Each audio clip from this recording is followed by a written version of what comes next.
मिरजेच्या गणपती मंदिरात प्रभाग क्रमांक 3 सर्वसाधारण गटातील उमेदवार पवन शमुवेल चंदनशिवे आणि प्रभाग 5 मधील सर्वसाधारण महिला गटातील उमेदवार संध्या जॉर्ज आवळे यांच्या प्रचाराचा शुभारंभ. मिरजेतील प्रभाग क्रमांक 3 सर्वसाधारण गटातील उमेदवार पवन शमुवेल चंदनशिवे आणि प्रभाग 5 मधील सर्वसाधारण महिला गटातील उमेदवार संध्या जॉर्ज आवळे यांचा प्रचार शुभारंभ मिरजेच्या गणपती मंदिरात करण्यात आला. वंचित बहुजन आघाडी, राष्ट्रीय समाज पक्ष, ओबीसी राजकीय आघाडी व ओबीसी बहुजन आघाडीचे 21 उमेदवार सांगली, मिरज आणि कुपवाड महापालिका निवडणूक रिंगणात उतरवण्यात आले आहेत.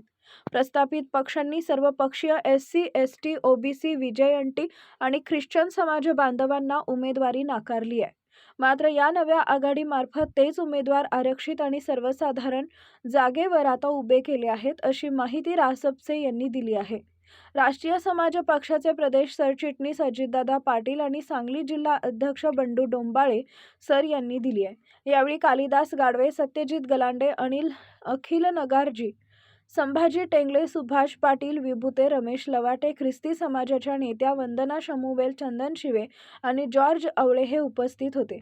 प्रभाग 3 मधील उमेदवार पवन चंदनशिवे यांनी प्रभागातील नागरिकांशी थेट संवाद साधत त्यांच्या समस्या जाणून घेतल्या. पाणी पुरवठा, रस्ते, ड्रेनेज, स्वच्छता आदी मूलभूत प्रश्न सोडवण्यासाठी विकास कामांच्या ठोस आराखड्याच्या जोरावर निवडणूक लढवणार असल्याचं त्यांनी स्पष्ट केलं आहे. प्रभाग 3 सर्वसाधारण गटातून उमेदवार असलेल्या पवन शमुवेल चंदनशिवे यांना प्रभागातील नागरिकांकडून भरघोस पाठिंबा मिळत असल्याचं चित्र दिसत आहे. स्थानिक, तरुण आणि तडफदार नेतृत्व म्हणून त्यांची परिसरातील नागरिक त्यांच्या पाठीशी ठामपणे उभे राहणार असल्याचा विश्वास व्यक्त करण्यात आला आहे.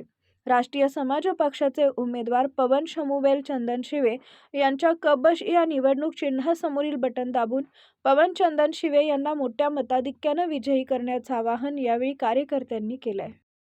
सांगली, मिरज, कुपवाड पंचवार्षिक महानगरपालिकेची पंचवार्षिक निवडणूक 2025 ची होऊ घातलेली आहे आणि त्यानिमित्तानं आज वॉर्ड क्रमांक 3D मधील पवन चंदनशिवे आणि वॉर्ड क्रमांक 5B मधील संध्या आवळे यांचा आज प्रचाराचा शुभारंभ आम्ही मिरजेमधून इथं केलेला आहे. त्यानिमित्तानं आज आम्ही या ठिकाणी सर्वजण तुमच्याशी बातचीत करतो आहे.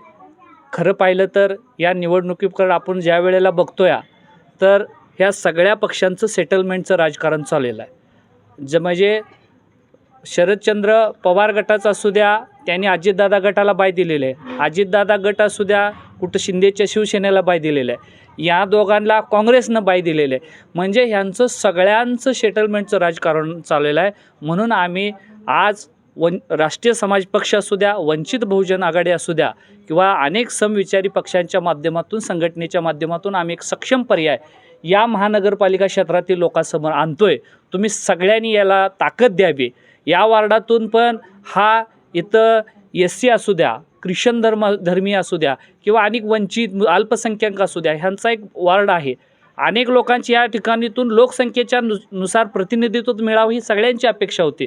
परंतु कुठल्याही प्रस्थापित पक्षानं, कारण प्रस्थापित पक्षाला असले वंचित, शोषित 5 वर्षे वापरायला चालतात, त्यांच्याकडून काम घालवून घ्यायला चालतात. पण ज्या वेळेला उमेदवारी दिल्या जातात मटका चालवणाऱ्याला, उमेदवारी दिल्या जातात वाळू वाढणाऱ्याला, उमेदवारी दिल्या असतात मोका लागणाऱ्याला, उमेदवारी दिलेल्या असतात गुन्हेगारांना, म्हणजे गुंड टोळी आणि 2 नंबर ज्यांनी शहराला लुटले अशा लोकांना देते. पण ज्या लोकांनी यांच्यासाठी 10-10, 20-20 वर्ष काम केले त्यांना डावललं जातं, पैसा बघून उमेदवारी दिली जाते. तर राष्ट्रीय समाज पक्षाच्या माध्यमातून आम्ही जशी मागणी होती तशी या दोन्ही प्रभागामध्ये आम्ही ख्रिश्चन धर्मीय लोक असू द्यात यांना आम्ही उमेदवारी देण्याचा प्रयत्न केलेला आहे आणि लोकसंख्येच्या नुसार आम्ही प्रतिनिधित्व देण्याचं काम आज आम्ही रासपच्या माध्यमातून करतोय. म्हणून यांना सर्वांना करायचं आहे. कारण इथला एक भाजपचा जबाबदार माणूस म्हणतो की जो ख्रिश्चन धर्मियाच्या पादरींचा सैराट करेल त्यांना 11 लाख रुपये बक्षीस दिलं जातं. हे स्टेजवरनं सांगितलं जातं.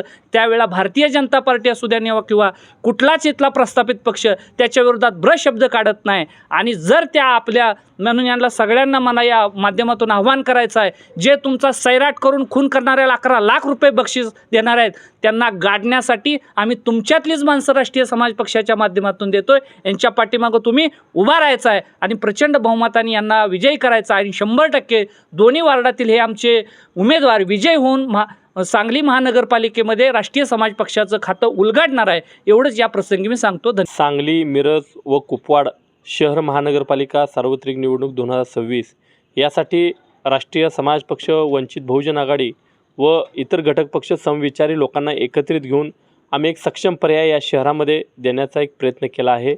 आज आपण या मिरजेमधील प्रभाग क्रमांक 3D आमचे पवन चंदनशिवे हे उमेदवार आहेत. त्याचबरोबर प्रभाग क्रमांक 5B संध्या आवळे हे आमच्या उमेदवार आहेत. या दोघांचंही चिन्ह कबशी चिन्ह आहे.